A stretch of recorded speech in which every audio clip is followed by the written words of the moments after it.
2020 оны 5 сарын 31-ний өдрөө Austraлийн нийслэл Canberra хотын ойролцоо байдаг Uriara Village гэдэг газар руу дугуйтайгаа явж байна. 2020 он бол нэлийн онцлогтой жил болж байна.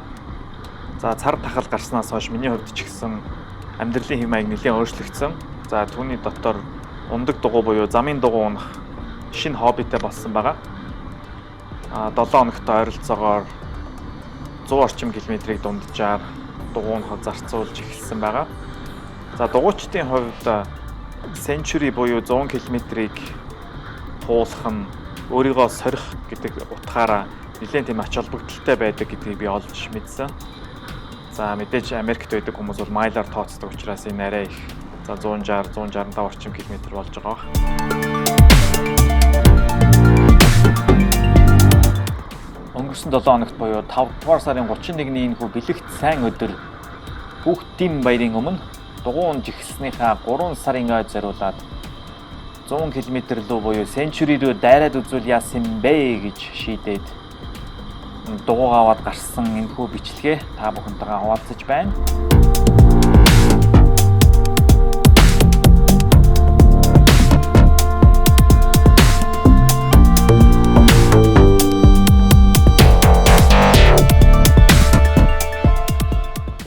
За яг одоо харагдаж байгаа энэ хэсэг бол Canberra хотын ойролцоо байх нэлээд уулархаг хэсгээс буюу Cotter Dam хэсгээс уруудж байгаа хэсэг харагдаж байна.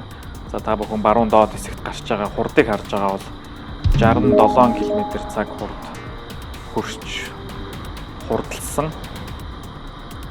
За энэ уулархаг хэсгээр болохоор дугуйны тусгайлсан игнээ бол байдгүй. Өөрөөр хэлбэл машины яг зорчдог тэр хэсгээр тэр игнээгээр л одоо явах хэрэгтэй болдог. Харин Canberra хотын хувьд гэх юм бол хот дотор явж байгаа замууд нь бол өөр ингэсэн дугуйны игнээтэй байдаг учраас хамаагүй аюулгүй байд юм аа.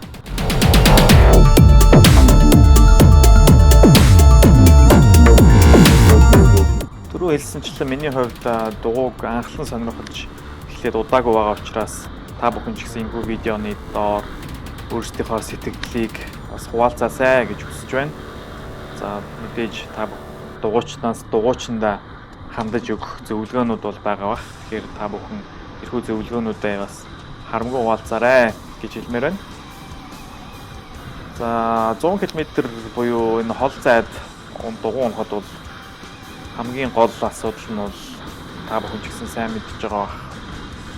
Түлш буюу хоол хүнс байдаг. За ялангуяа дугуйгаа унаад явж байхдаа өрөөлийнхаа ард суудал дээрээ явж явах замдаа юмаа идэх нь бол нэлээд тийм цаг хэмнэх гэдэг утгаараа нэлээд чухал юм байлаа.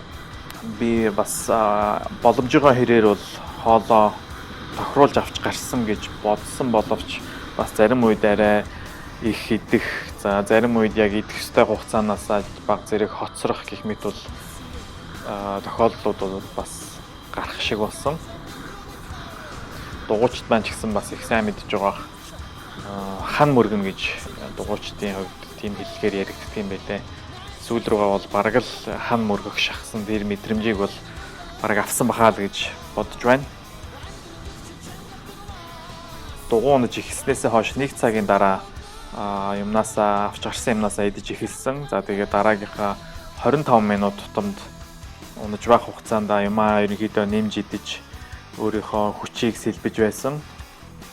За ер нь бол уншиж байхад 1 цагт ойролцоогоор хүний бие бол дээдл нь 60 г нүүрс усыг боловсруулах, за бид шингээх тийм боломжтой байдаг гэсэн. Тэгэхээр 60 хүртэлх грамын нүүрс усаар баяжмал тийм хоол хүнсийг дугуй унжих хугацаанд хэрэглэх нь маш их чухал юм байлээ.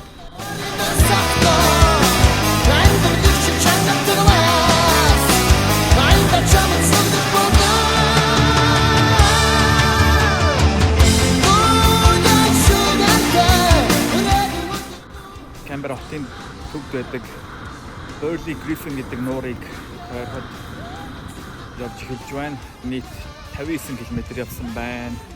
Өнөөдрийн зорилт бол 100 км хүрэх зорилттой байна.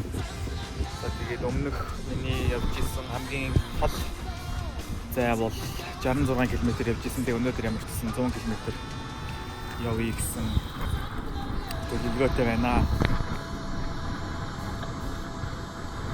За 100 км газрыг миний хувьд нийт 4 цаг 21 минут зарцуулж туулсан байсан. Дундаж хурд нь 23 км цаг хурдтай байсан. За ойролцоогоор замдаа 2 цаг орчим хугацаанд амарч явсан байсан. За хамгийн өндөр бичигдсэн хурд гэх юм бол 66 км цаг хурд бүртгэгдсэн байсан. Дундаж дөрөөний эргэлтийн тоо бол 91. За нийт 3943 калорийг шатаасан. Гадны температур дунджаар 12 градус орчим байсан.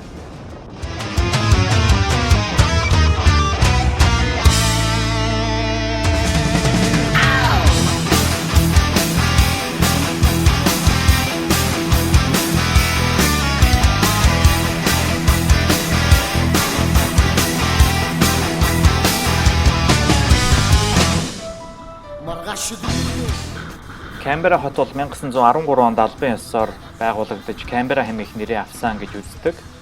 2019 оны байдлаар Австрали улсын нийслэл Камбера хотын хүн амын тоо 426 мянга орчим байсан. Камбера гэсэн үг маань уугуул иргэдийн уугуул хиллэгээрээ уулзах газар гэсэн тийм утгатай үг юм байна. Далайн түвшнээс дээш 580 м-т өргөгдсөн. За жилд дунджаар 114 хоног цэлмэг тэнгэртэй байдаг.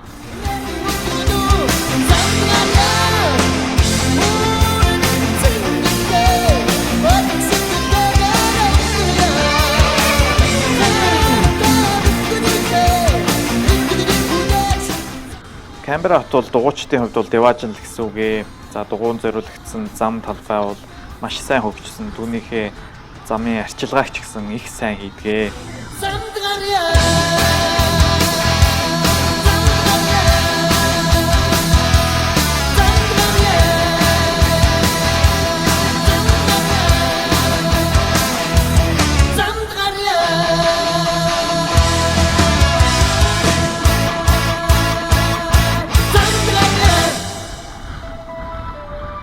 За замдаа явсаар байна.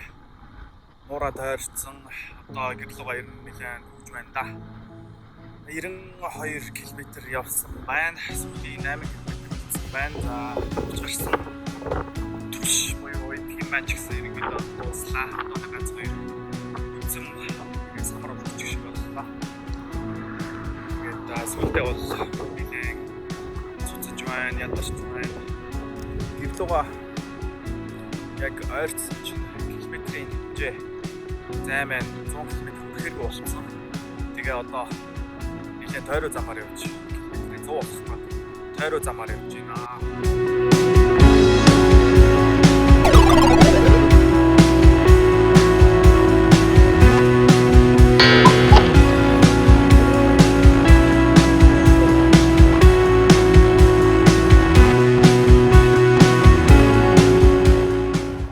Өглөө би 8 цагаас гарсан.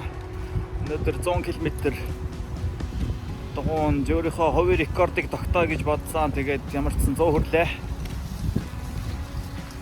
Ядарч байна. Гэхдээ сэтгэл өндөр байна. Километрийн century